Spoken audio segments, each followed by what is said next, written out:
David had a whole army of advantages in his favor. The least, not the least important of which was the fact that he was a trained goat herd, so he'd been protecting his sheep from wolves and lions with a slingshot. One could argue that Goliath didn't stand a chance. So you ask me what gets me going. I love that David and Goliath story, because actually it means that I'm in the better position from the beginning.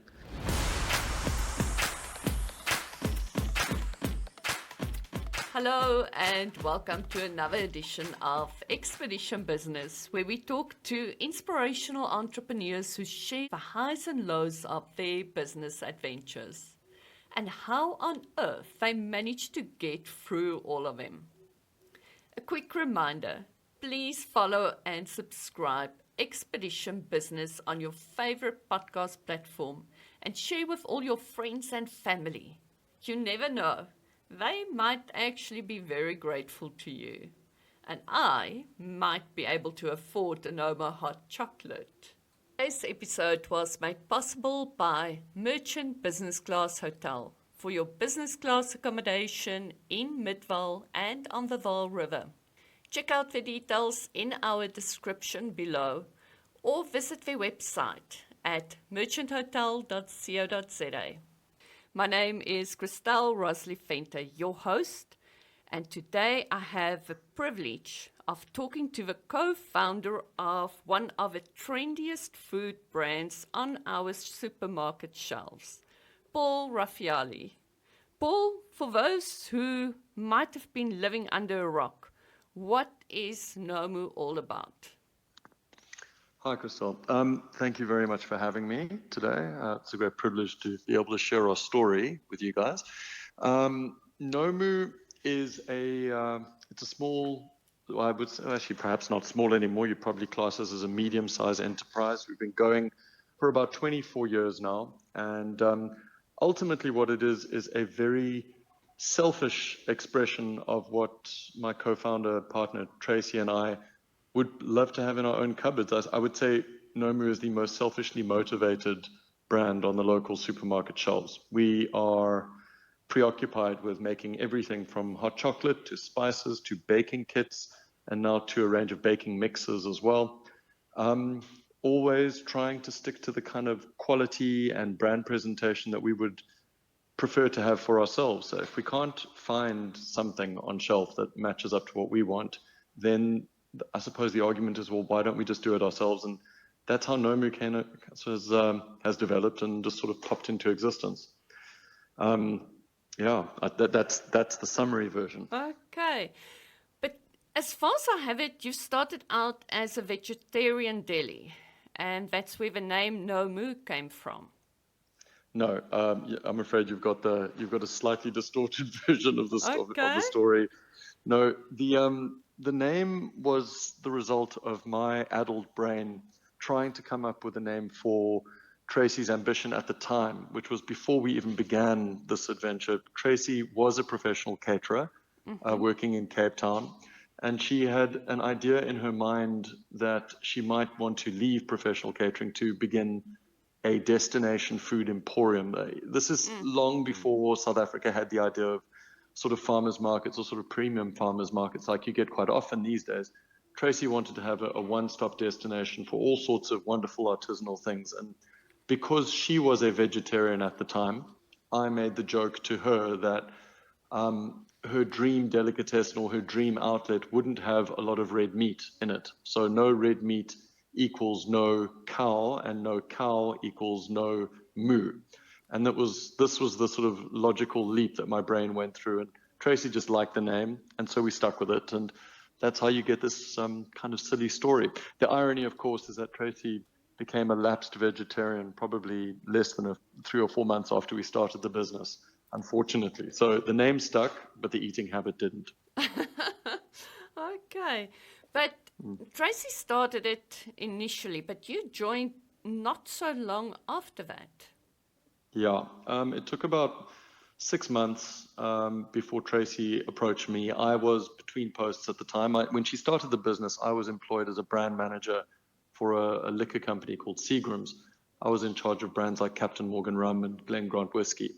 And Seagram was, the brands were broken up and bought over by new brand houses. And I was offered a post with both of them, but decided to review my options. And at this point, Tracy had begun the business supplying herself, literally sort of like Little Red Riding Hood. She'd take orders during the week, and on Thursdays and Fridays, she'd go and do deliveries. And the business had flourished. It had gone from 16 or 17 spas and a handful of farm stalls within the first few weeks. She was exporting to Sweden, then Denmark, then England within the first 4 months. Wow. And all of this had happened while I'd been in the process of slowly leaving the previous job, and she'd been employing me as a delivery guy and as a sort of a branding consultant over the first 5 or 6 months. So when I eventually said, look, I think I may go looking for another post, she said, well, before you do that, would you not consider joining Nomu? And we'd been together with this burgeoning brand, this nascent brand, from its inception. So it was a very easy, sort of fairly automatic thing. And I suddenly found myself being sort of the export manager, the brand marketer, the guy who makes the coffee and does the deliveries. And in those early stages, in the first couple of years, it really was just Tracy and myself and 2 or 3 other people. I used to co-op my Kung Fu students because I was also a Kung Fu instructor for a while. I used to kind of bully them into helping us pack orders throughout the night, just to make sure that we would get export orders done in time. So Nomu really has those kind of early stage entrepreneurial, start from scratch in a garage, elements to it as well. It's a very authentic story. It's a very genuine sort of simple thing that really grew a hell of a lot faster than we were expecting. Wow. But you guys were at that stage only girlfriend and boyfriend, and since then Correct. you got married. Yep. For our relative sins, I suppose. When we began this, we had a small cottage that we owned together in Cape Town in Sir George Grey Street, and then that was a long time ago. And since then, we did eventually get married, and now we have 3 dogs, 2 kids, 8 goldfish, and a bond, just like a lot of other normal people. That sounds like a handful. But Paul, in one of your previous interviews, you said as one of your advice that you've given out, don't marry your business partner. What's your take on being in business with the love of your life?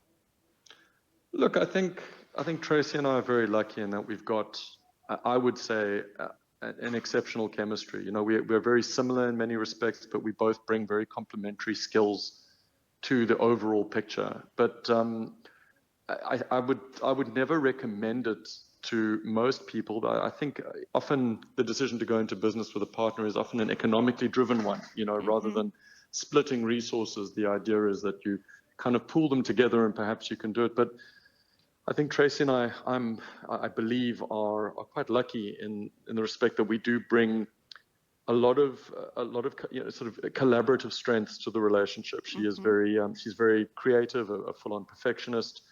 I'm far more sort of combative and confrontational. She's not that, and I think you need sort of, in a partnership, you need to have a good balance. And sometimes what would start as an economic decision, like I said about pooling resources, that's not enough. And then especially when you add children to it as well, it becomes tricky. And Tracy and I also have very similar kind of quite entrepreneurial parental backgrounds. We come from families of self-starters, families of self-employed people. So it's possible that our outlook might also have been unusually or unusually sort of useful to the business. If you aren't sort of au fait or familiar with the idea of throwing yourself completely into your own business, then it might be a little perilous going into business with a life partner or a husband or a wife, girlfriend, partner, whatever. Absolutely. So is your kids also going to join the business? One day? Not if they're complete. I mean, if they're sane, I would suggest not. If they're mad, then maybe. I think South Africa comes with all sorts of other questions with it as a business, as a working environment. I don't think when we began the business all those years ago that we would have envisioned 16 years of load shedding, or war in Ukraine, or potential sanctions. I mean, there are so many elements to just conducting a business in South Africa that I think you can't necessarily presume that it's an automatic fit for your children. And then on top of that, of course, I think we belong to a generation where the idea of a child automatically entering behind a parent isn't necessarily, it's not a given.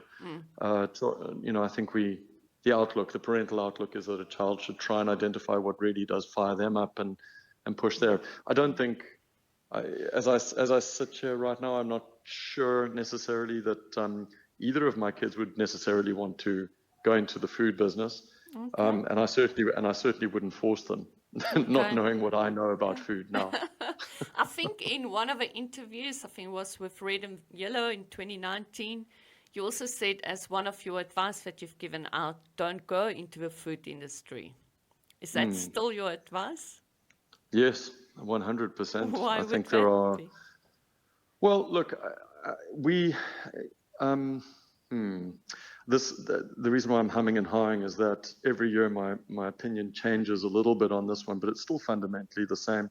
Food is necessarily a field where every single year consumer demands in terms of compliance and hygiene and quality necessarily have to go up. As we become more informed about what we eat and what goes into what we eat, it is a completely natural and fully justified thing that consumers need to become more demanding in understanding clean label requirements, ingredients, the composition and the formulation of the things that we put past our lips.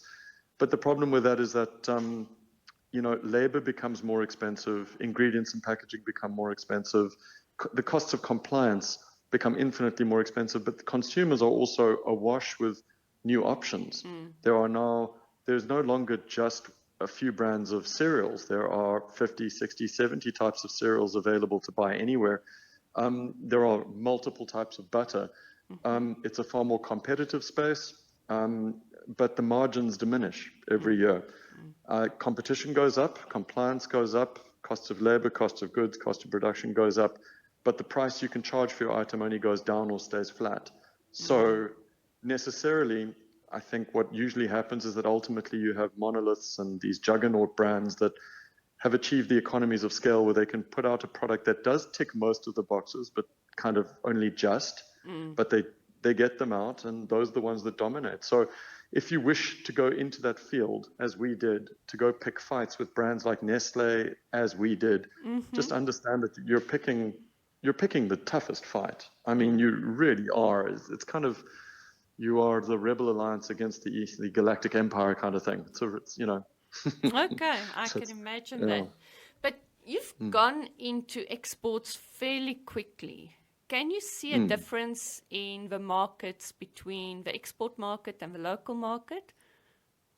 Yes, absolutely. I mean, the South African market, for a start, when we began the business, I think there was a lot more money available locally. I think there were far more premium or prestige consumers available in the market, far more foreign investment, far more tourists. There was a lot more going on the business began in December 2000. I think South Africa's obviously entered into a particularly rocky financial phase. People simply don't have the kind of funds available to spend on premium food. They would rather eat out necessarily than spend large amounts of money on eating at home. I think so. The premium sector, I think, has been negatively affected. And so if you are a very large premium brand focusing on that, I would say things are quite tough at the moment. Export, the South African brand, or brand South Africa hasn't been helped by the last 20 years of administration in this country. I think it's safe to say we aren't as interesting or as appealing necessarily as we were at the height of the Madiba magic phase, which is not to say that our wine and our commodity-based stuff isn't still going to do well. I mean, we're very well respected in that area, but I think it is trickier for a South African manufacturer to get the same level of attention that we might have, say, 20 years ago when Madiba was a big brand and the Rainbow Nation was the prevailing kind of message. So it doesn't mean that it can't come back. I think South Africa is still a very marketable thing, but things have got to change before we attract the same level of commercial interest from international buyers. So there's business to be done there, but it's a lot tougher. Okay. And then of course you get to the fact that you have to manufacture in South Africa, which comes with a host of challenges too, not the least of which is power generation or staff security, Yes. the well-being of your staff, or securing strong staff in the first place. So yeah, these are tricky things. None of it is undoable. If you are truly entrepreneurial, you figure it out. You come up with a plan and you just keep going somehow. But it is getting tougher. It doesn't have to stay tough, but it is at the moment. But you seem to be really good at figuring out new plans. Well, that's how it looks like. Well, I think that the greatest strength, where we're very lucky, is that the word Nomu right in the beginning is a nonsense word. It's a word that was fun and playful and frivolous for Tracy and I, and we never meant for it to mean any one thing in particular. It was just a word for a potential delicatessen. What went into that deli could change over time. It was the brand. The brand would always stand for quality and innovation and packaging and flavor innovation. So it doesn't really matter what we produce under the brand, so long as it always fires us up and so long as we're excited by it. So if we can carry on generating food ideas that are all about quality and innovation and flavor and design, then we do have the freedom and the versatility and the agility to keep coming up with new things endlessly that will hopefully also be doable no matter what the environment. We can figure it out. It's not that we're bonded to spices, but we like spices and we do them quite well. So long as we can procure ingredients and continue to maintain quality, then we can carry on doing that and coming up with similar ideas, as you've seen more recently with a whole string of new things.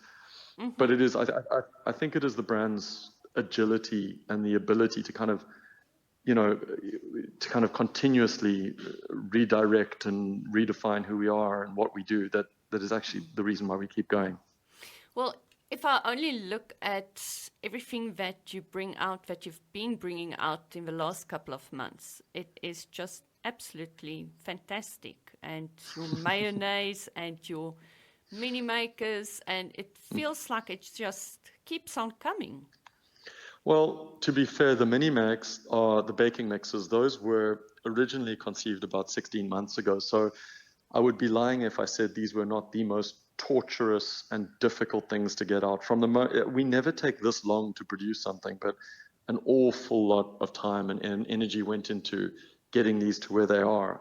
But again, this is Tracy looking at the idea of baking kits in general and finding them really frustrating. She thought they were expensive. She thought they were boring.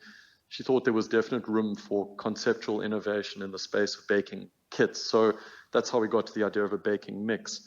The mayonnaise, or mayu as we call it, is more a kind of a truly entrepreneurial reflection of just how crazy South Africa is, and how wonderful South Africa is. That was not a product that we had any intention of doing at all. That was us responding to South Africa having a panic attack when another major brand decided to leave, and we made a practical joke in public about, don't worry, we can fix this. And we were overwhelmed by South Africa being typically South African and saying, sure, let's see what you do. We're keen to try it if you want. So we tried it, and we clearly came up with something that a lot of people really enjoyed. So all of a sudden, now we have this new product that we weren't even planning on having. And also because we had to launch that, producing a new thing from scratch can sometimes be quite expensive.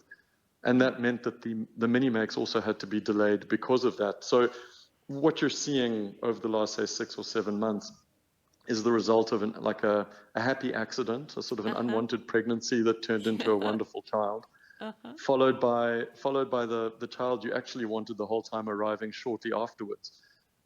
So it presents as a whole string of innovation, but in truth, it was just a wonderful, clumsy, sort of, rollicking series of unforced mistakes and accidents. But anyway, it's fun. It keeps us excited. Absolutely. And I think that unplanned mistake that you've made ended up in a fantastic product, I think. And you've also received quite a lot of press coverage when Hellmans moved out and you moved in. Well, I think Hellmans, in a sense, they created the story for us. If Hellmans hadn't left, we wouldn't have done Mayu. You know, we only did it because we were annoyed that one of our preferred brands, because we really like Hellmans, if they weren't going to be around, we thought, well, I suppose we're going to have to do it ourselves. And that was what gave birth to the whole thing. So once we'd made that decision, getting a new product on shelf for us became sort of a mechanical thing, a really fun thing, but a mechanical thing. But if Hellmans hadn't left in the first place, we wouldn't have bothered. There wouldn't have been a Mayu. So I suppose we should really thank Unilever for creating an opportunity for us, really. Thanks, guys. Fantastic. I hope somebody from Unilever is listening. And it's also, you've mentioned the first crowdsourced mayonnaise. Yeah. Well, we literally produced 1,000 jars just as a starting volume. We didn't want to take any chances because, of course, it was a big experiment. So we made that a big part of our messaging, that it was South Africa's first crowdsourced, spelt SAUCED, first crowdsourced mayonnaise, just because we didn't want anyone to feel that they weren't also a part of the whole sort of creative process. We had no plan on doing this, and we also didn't want to thrust a product onto the South African public if they didn't approve of it. So we basically included our consumers as part of the development decision process. When they came to us, when we released it, we wanted them to come back to us and say, we really love it, please carry on. And until we got their approval, we weren't going to carry on. So after about 2 weeks of sales, we sold all 1,000 jars virtually before they even arrived. We'd had to commit to producing even more. And then we ran a social media campaign for 24 hours where we said, all right, guys, it's go or no go for Nomu Mayu now. Tell us what you think. And after about 2 weeks, we got a 98.9% approval. So we thought, well, that's a pretty solid endorsement. And we thought at that point, it literally was the first crowdsourced mayo in South African history. And then we turned that into part of our communication. So in fact, we are literally going to continue with that. We're putting it onto our new packaging because the packaging is constantly evolving.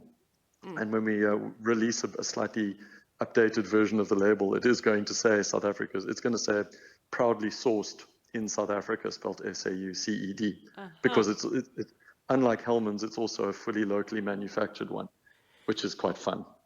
Just something that intrigues me, apart from your product being really premium, the packaging being premium, your advertising is out of this world. And I suppose you are in charge of all of that. Well, thank you. I'll take that as a compliment. We do everything internally. I'm I suppose the budget copywriter at Nomu. So we don't rely on agencies. We do everything internally. I have a fantastic designer called Tinnis, and the poor guy has to constantly effectively visualize whatever I'm asking him for. So for the meantime, it is quite fun. But I think it's a product of, if you live your brand long enough, if the language of your brand is sort of clearly defined in your own mind enough, and if you know exactly what you're trying to sell, then sometimes the copy just sort of happens, the idea just happens. But there's a really wonderful team component here, and we circulate the silly advertising ideas internally at the office, and everyone gets a say in if they find it funny or not. We also have a rule here, which is quite simple. We say, when in doubt, don't. So if there's anybody at Nomu who says that they don't particularly like a message, or if something makes them feel uncomfortable, then we use the team to regulate the message. So everything you see coming out of Nomu is actually, it's a really wonderful reflection of quite an honest, sort of genuine team. It's an expression of a lot of common values here, which is nice. But yeah. You almost sound like a family there. Look, lots of companies would like to say that they have a really like a family atmosphere or whatever. I'm sure in many instances we do have to behave like, sort of a smallish corporate every now and then for the sake of ticking all the right boxes. But we try really hard to make Nomu a nice place to be and a nice place to work. I don't think we would have held on to the staff as long as we have held on to many of them if there wasn't a genuine sort of a shared sense of purpose about what we're trying to do here. I think I hope most people are very proud of what we achieve, and people really enjoy that. There's a kind of a Jack Sparrowish element to being at work at Nomu. You know, we don't pick small opponents, and I think perhaps our staff will sort of understand and appreciate and enjoy just how nuts the mission is, but how much fun we're having. And I think it is quite fun. You know, we get to, as a brand, we get to like introduce new products and physically see them change the retail landscape. This tiny little company can make a difference in what a shelf at Pick and Pay looks like almost instantly. And I think that's pretty cool. For sure, for sure. But I must say, from the outside, you definitely look like a family that's having lots of fun. I just got one question. Is all your family registered to vote? Well, every single one of Nomu staff members are registered to vote. Absolutely. We've succeeded in getting everyone to register. And so we are looking forward to hopefully also making a change in the landscape there next year as well. But we'll see. I mean, if we can encourage everybody else to maybe take a little bit of inspiration out of what we're doing, that'd be first prize. But that's a slightly contentious and controversial thing. Very controversial. You've been in trouble with a couple of people on that issue. Well, I like to think it's good trouble. I think I'm frustrated that a lot of the bigger brands don't have a more strident, more obvious voice to add to that particular debate. I think we don't. We've very successfully convinced the youth that their vote doesn't matter, and the aged that their vote has to just go one way. We've managed to rob an entire generation of their imagination of what a better South Africa could be. People have forgotten. In 20 years, they've managed to forget what awesome can be and what the Rainbow Nation was. And I think there's still an opportunity to fix it. Nomu is a very, very optimistic brand, a very positive brand. And if we're going to have a part to play in South Africa, we should share that optimism and share we have to do our very best to try and get rid of the negativity wherever we can, and the pessimism and the skepticism. I mean, if Nomu is such an optimistic, let's go out and change things brand, you've got to carry that through the whole way. So bring the controversy. We're not frightened. Well, if it's any consolation, I think it's a fantastic idea. And I definitely do support you on that, because it all starts with just going out to vote and understanding the importance of voting. But Paul, just something that I want to get back to. Right in the beginning, you mentioned Cape Town a couple of times. Does location matter? And would things have been different if you were based in Joburg or any other slightly less exciting location? There's an element of history that has to be applied to that. I mean, Tracy and I are obviously born and bred down here. Tracy comes from Robertson. I was raised literally in the shadow of the mountain in Newlands. So I think for us, our families were down here. Our networks were down here. But also in the beginning of Nomu, we very seriously leveraged our connections within the media industry, and much of the food writing was done in Cape Town. We never had a marketing budget. Till this day, we still don't have a formal budget. So we relied very much on the media telling the story about our products. And we had direct physical access to a lot of the people who led the conversation in print and on radio to begin with. So I think it might have been trickier if we were in Johannesburg to do that. That's not to say that food doesn't happen in Joburg. I think you've got some very substantial, large manufacturing concerns up there, but I think these are much larger businesses. These are all the listed companies doing that sort of thing. Whereas certainly when we started, which was in December of 2000, a lot of the innovative stuff, a lot of the really kind of the new trendy, the internationally led thinking, the stuff that was getting out and being noticed, that did seem to happen down in Cape Town to begin with. So, whereas the big bulk sauce factories and stuff might be up in Johannesburg, the niche kind of premium, sometimes you could call it artisanal stuff, for whichever reason, that was happening down in Cape Town.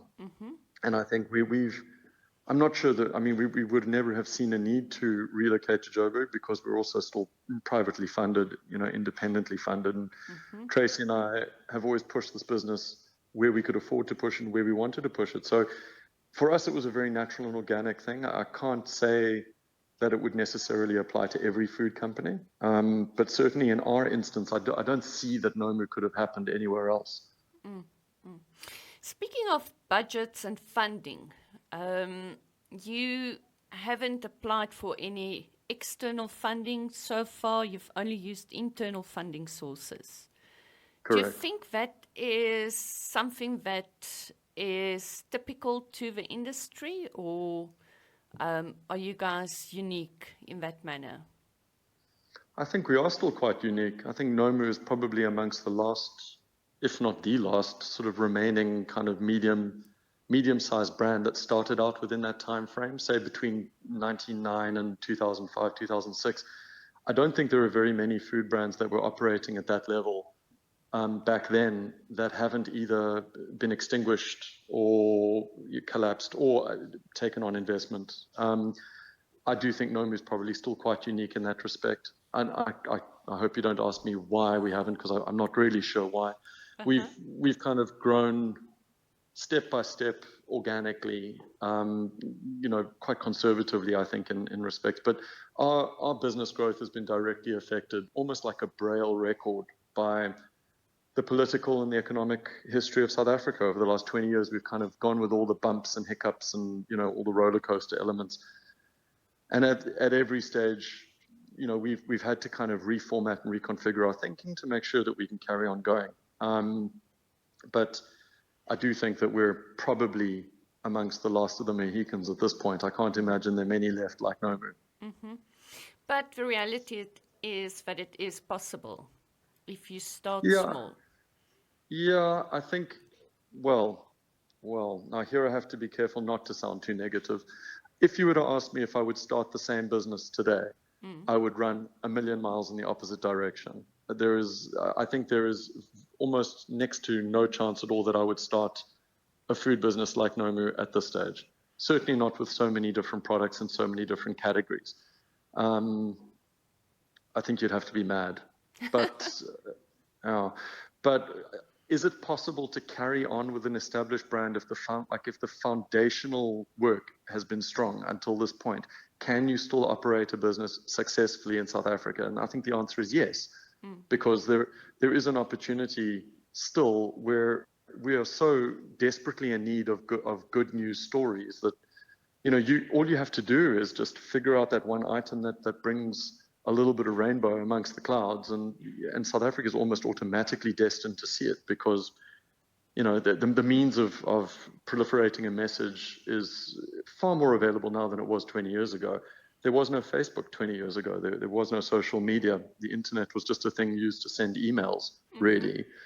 So I think things have changed fundamentally in how you can get a product out there, communicate it effectively and cost effectively, and then establish a customer base quite quickly. But again, we're talking about a food company here, where there is an awful lot of competition and a lot of environmental sort of business environment challenges, which make it tricky. I can imagine. But speaking of technology, I have a major problem with your website. Just Tell me. Browsing through it makes me super hungry, and my diet is about to go through the roof. It's a common problem. We've got brownies, Nomu brownies, that is being baked at this moment, because after visiting your website, I sent somebody out to go and buy your stuff.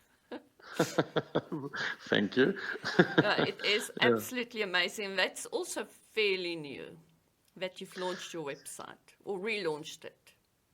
No, I think we've had a website since we started, so we've had a functioning version, and it goes through updates and evolutions and upgrades once every few years, depending on what's going on. In this particular case, again, as I said, Tracy made the initial decision to do the mini makes probably about 16 to 17 months ago, and in the process of coming up with the idea, it was a horrifying realization. But as we worked on it, we began to realize how many ways these products could be used. And so as a part of the development process, more and more and more recipes just popped up again and again and again and again. And so what we wound up with is literally hundreds of new recipes, and Tracy wanted a better way of distributing them. And the previous website was great, but it wasn't as pretty, and it wasn't as sort of user-led as we wanted on the recipe front. So because of a need to explain mini makes, we wound up having to develop an entirely new not an entirely new website, but an updated version. But yeah, that's I think the website definitely is also quite kind of an entrepreneurial reflection of how we run our business. It's like, oh, here comes a challenge. How are we going to deal with it? Oh, we better make a change to the website. And so we start doing that. It's, yeah. Well, congratulations on that. Thank you. Thank you. Paul, something that I'd like to know. You always seem to be so positive and on top of the world. Do you ever get days when you feel like just staying in bed or running away? Never running away. I'm too Spartan for that. I don't like the idea of retreat. There are some days where I think anyone who tells you they don't have dark days is lying through their teeth. It's part of the process. And then there's some old hackneyed wisdom that everyone will have heard at some point or another, which is you've got to have the bad days to appreciate the good. If you don't have challenges, then good loses its meaning. So I don't think so much that we're always on top of the world. I think there are some days that are absolutely grotty and gritty and revolting, but with that comes an appreciation and an acceptance. Like if you don't get the rubbish, then the good loses all of its flavor. So you just take the bad days when they come, and you just keep smiling, and you just keep going forward. As I said at the beginning, Tracy is the innovator, and I'm the combative one. I like that idea of having all my medals and my scars on my front. So running away is not an option. You just hold your ground, or you take one step forward. It's the only way. Wow. So in the 24 years that you've been in business, what would have been your biggest challenge that you had to overcome? Cash flow. It's always cash flow. And then on top of cash flow, absolutely ludicrous labor policy, governmental interference. I think just poor understanding of business and the correct creation of a business environment on the part of our leaders. I would say they have created so many obstacles to us just being able to do what we need to do in order to create jobs, create opportunity, build the economy. We spend more than we should need to on things that we shouldn't have to. And I think take all of that away, all of those completely pointless own goals that our government is just absolutely single-mindedly determined to make at every opportunity. When they could make a bad policy decision, they do. Or whenever they're presented with a good or a bad decision, they always take the bad decision. I would say they've been the single biggest challenge to the lot. But I mean, there's not very much I can do about that, except the voter or register to vote thing. But aside from that, if you're a small business operator, if Nomu had a massive war chest of marketing, I would have been able to cleave and carve huge, big chunks out of my opposition. But I suppose the best gift they've ever been given is I just didn't have a big marketing budget. So that's the biggest challenge, I think. Just coming back to politics, you wouldn't consider going into politics and fixing all these problems? No, you don't know. Politicians should just be bureaucrats. You need business people to do business things. You need bureaucrats to do bureaucratic things. Leaders just need to understand, in my view, what businessmen need to do in order to help them. But I certainly not. I have no taste for the public thinking. I know. Sorry, you caught me off guard there. I think my greatest regret is that in the 1920s and 1930s, true celebrity was defined by people we saw on the silver screen. And these guys were surrounded with enigma and mystery, and you saw these great screen icons being depicted, and then they went back to this fabulous mythical place called Hollywood, where it was all secretive. The only time you ever got to see them was on the screen where they were an actor or something like that. But at some point, the internet took away all of the mystique and all of the enigma and all of the mystery. The internet has told us what Brad Pitt had for lunch on Tuesday. And because of that, there's now no longer any mystery. And the only people who have mystery are the ones with security clearance, which means that all of a sudden, what used to be celebrity is now called a politician. And I think that's desperately disappointing. I think we should know everything about our politicians, everything, right down to the absolute bare minimum, so that there is no mystery. And then we can go back to having real celebrities. But while politicians are celebrities, I think we're in trouble. Well, let's hope that change. But yeah, we can only hope. So when you're having your groggy days, what fun and exciting ways do you use to regroup, refocus, and rejuvenate your soul? Well, the first thing I always do on a really bad day is I try to find a way that I can pick a fight with my opposition. I always, on my worst days, I'm always thinking, how do I make my opposition's day even worse? So there's quite a mischievous element in there. There's quite a fun sort of, looking for trouble kind of thing. And I find that's a good way to refocus. And the other way also sometimes is just to take yourself out of context a little bit, remove yourself from the situation and give yourself a bit of breathing space. So we don't tie ourselves to our desks when things are going badly wrong. We just remember that sometimes you need a breath of fresh air. You have to step away and come back if you can. I do that sometimes by maybe spending a little bit of time out in nature. Sometimes if I can, I do try to spend as much time as is possible with my children when I can, but they're also becoming teenagers now, so they're not that interested in me being around.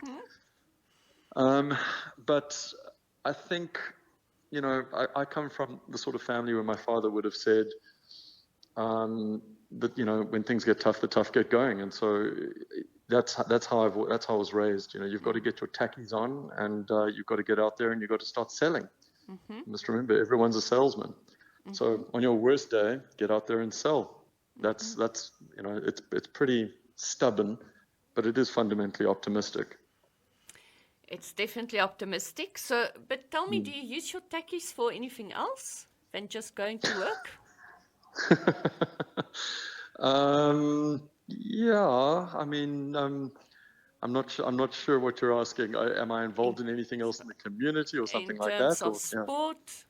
Oh, yeah, no, look, we definitely, we maintain a lot of time in nature. We do a lot of paddling on the ocean. We spend a lot of time on our beautiful mountain down here. I think we're very spoiled. So we use what's available to us as much as possible. I think I've been known to know the inside of a gym. I think without regular exercise, I would go completely mad. And then also, you take the time to, like I said, before they become too old and leave you completely, if you can spend time being there for your kids as well, I find that's very rewarding as well. So very selfishly, I do like to spend time. I'll try and make it to every sports match if I can, that kind of thing, where possible. And then, of course, family is very precious. The time you've got there is very precious. And once it's gone, it's gone. So I'm not going to sacrifice all of that. I mean, what was the point? If you spent all the time at work and none of it with your family, then I think you're perhaps doing something slightly wrong. Absolutely. And before you know it, we're all grown up and out of the house and, not keen on going on the hikes anymore. No, definitely not. That I can vouch for. I've got very good experience in that one.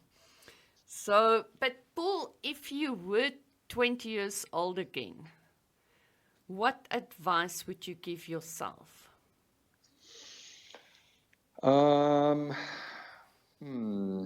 If I was 20, so I was 24 when we started the business, which will tell you everything you need to know about my actual age.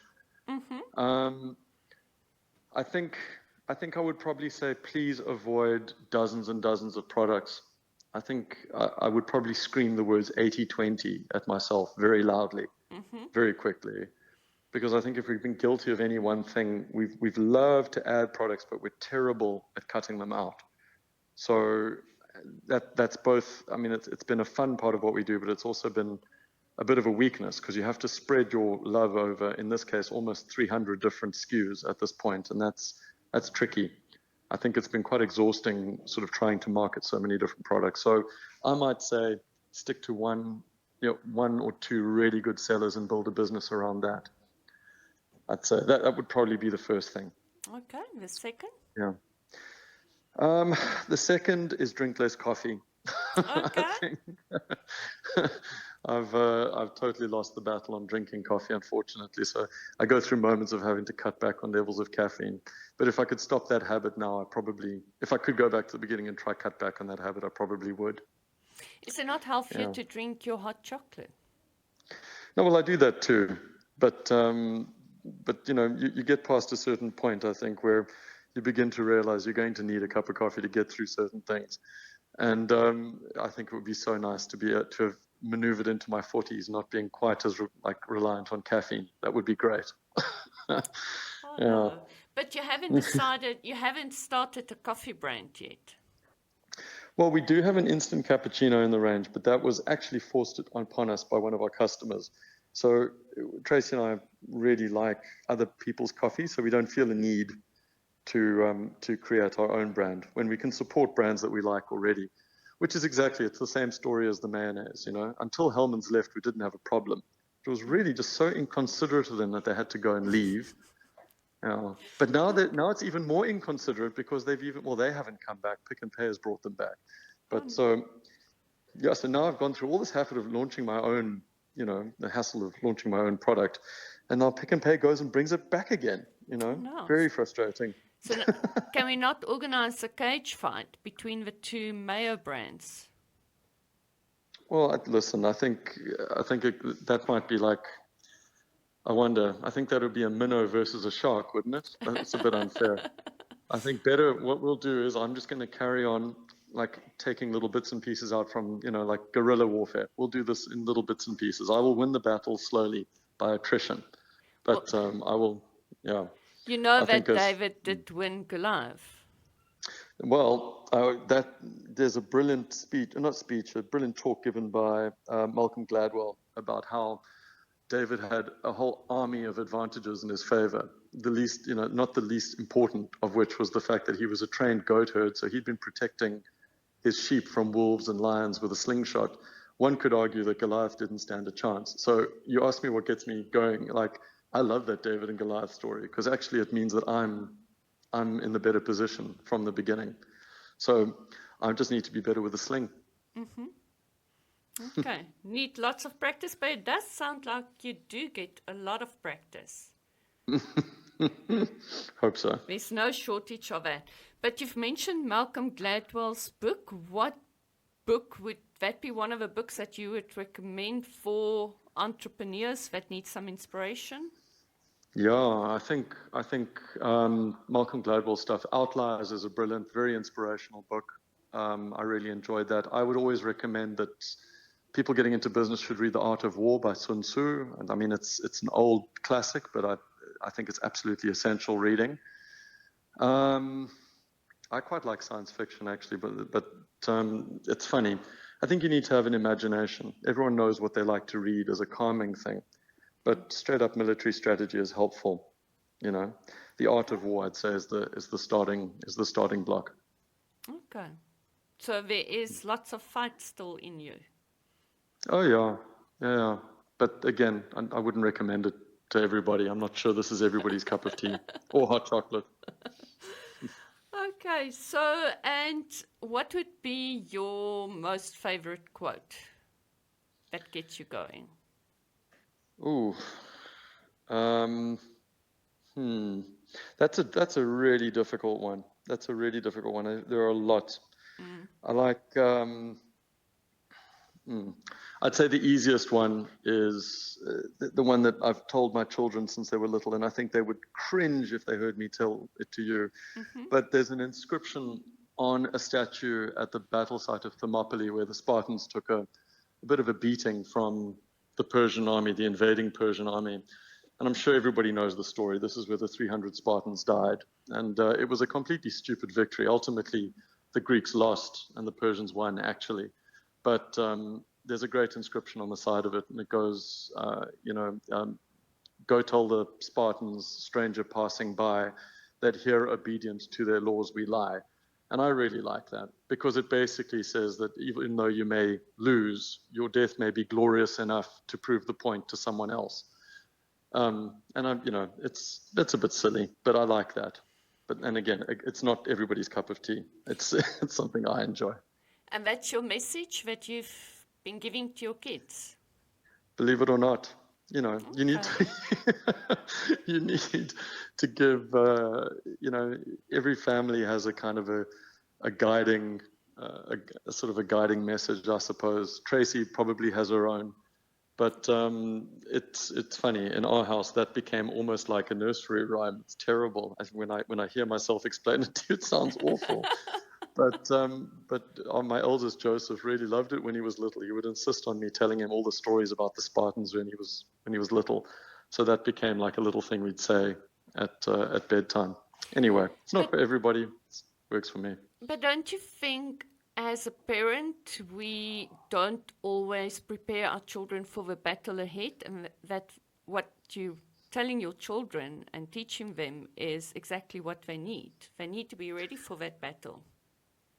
Yeah, but look, at the same time, I wouldn't say that everybody is automatically cut out to be an entrepreneur. So you tell your child, most people will end up telling their children the sort of thing that helps to reinforce your own view of how to see the world. And not everybody should be telling their kids a Spartan poem, I think for some people, Dr. Seuss is more than adequate. And in our house, that also had a place. But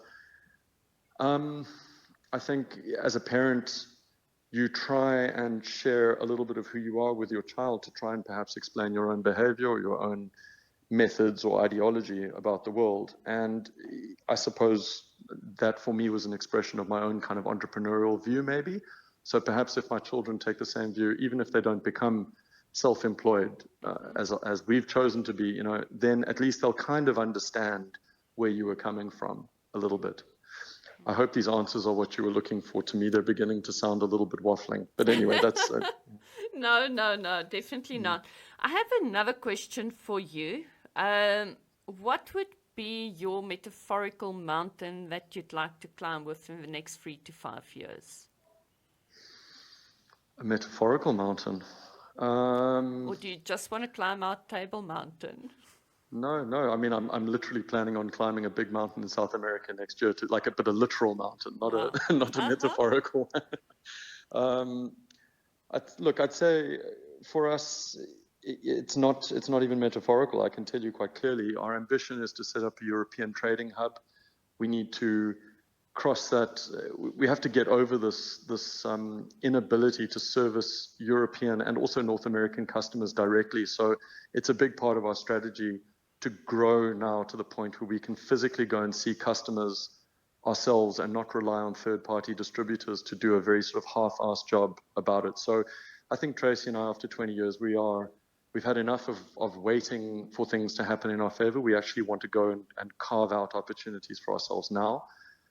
We also need to migrate some of our manufacturing capability. We need to take what we've learned in making the products that we do, and we need to try and recreate that in other countries so that we can service those countries at a more affordable price point, because I think South Africa is very long on innovation, but we're very far away from ingredients. So it's difficult for brands like Nomu to be able to necessarily get a product on shelf in Europe at a reasonable price point, when we could potentially do what we do in other countries and service those markets directly. So it's possible, it's probable that's a big part of what we plan on doing.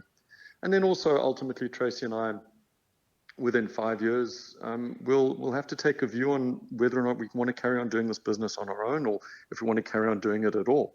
But I think until we've achieved that kind of professionalized once we've achieved that global step, I think the business will look very different. And then Tracy and I will have to reflect on if it is still a business we want to be involved in. I mean, we will have, by that point, been doing it for more than 25 years. That's a long time. And I'm not sure that I share my father's sentiment, which was start a business, run a business, and then leave your business eventually, but when you sort of my father is still operational as in his 80s. He still goes to work, although his business doesn't look the same. And I'm not sure if I want to be 86 and working still. That seems a bit unfair when there are places in Italy to go jumping off cliffs and food to eat in Greece and that kind of stuff. Yes. You know. I hear you. My dad continued working until he was 86 as well. Yeah, but I think that's also how things worked in the past, and what has worked in the past doesn't necessarily work anymore. And well, we also didn't think we'd see a conventional land war in Europe again in our lifetime, but here we are. So who really knows? I mean, Joburg had snow. Yes. Accra recorded 3 of, was it? No, in fact, it was in Mali. What am I saying? They had the 3 consecutive hottest nights, 36.9 degrees consecutive night after night in Africa, and Joburg's just had snow. So really, who actually knows what will happen this time next year, or in fact in 5 years? But if your basic operating goals are fundamentally the same, and if you still have the same basic driving philosophy, then you just keep going, and you keep reconfiguring, and you keep reformatting, and you try to stay agile and optimistic, and you just keep going. Okay. And what would be, as a parting message, your overall message to entrepreneurs who want to start out, that see what you've been doing and want to try the same thing? What would be your message to them? Well, look, I've already said don't go into food, so I'm not going to abandon that message. But what I would say is, if you intend on starting a business, just remember that I think we live in a generation where people feel more alienated and more lonely and more underappreciated than ever before. I think this is very definitely a big problem, and any modern service or product needs to answer that in a sensitive and gentle and appreciative way. People have money, they just may not want to spend it on insensitive brands or insensitive services that don't appreciate what it took to make that money. So my advice to anyone is, start a service that's necessary, start a service that's good, and make a product that's worthy of the money you're expecting people to spend on buying it. And I think if you do those things, you will have a consumer group that will appreciate you as being more than just another brand in food or footwear or deodorant. It doesn't really matter.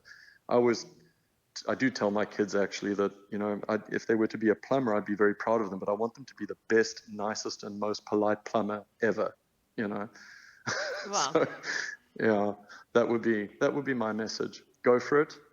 Just be a mensch. Brilliant message. Paul, thank you so much. We really, really appreciate your time that you have spent with us. We know you're extremely busy, but thank you so much. No, thank you, Christian. Good luck to everybody. And thanks very much for the opportunity to tell our story. We always appreciate it.